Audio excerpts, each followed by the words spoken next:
Les premiers éléments d'enquête semblent confirmer la thèse d'un crime crapuleux et un premier suspect a été interpellé. Le président de la République a de la manière la plus ferme désapprouvé et condamné ces crimes odieux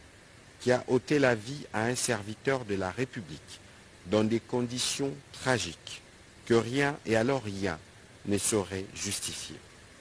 En sa qualité de garant de la nation, de la paix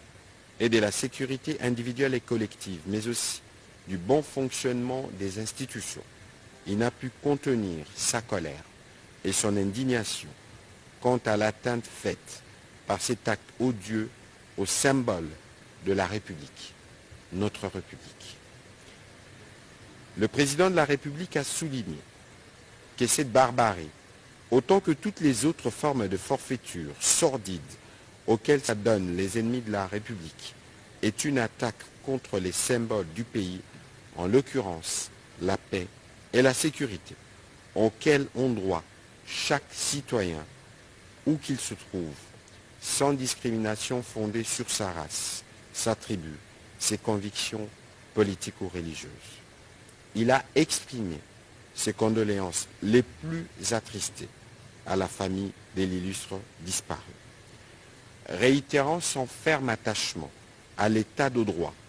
le président de la République fonde tous ses espoirs sur notre justice pour que les auteurs de ces crimes odieux puissent être déférés auprès des instances compétentes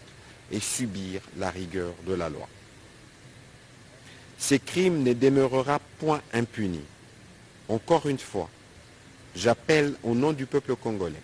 la justice, dans son impartialité et dans son indépendance, à faire toute la lumière sur cette ignoble affaire, a-t-il insisté. Dans cet ordre, la ministre d'État, ministre de la Justice et garde de Sceaux,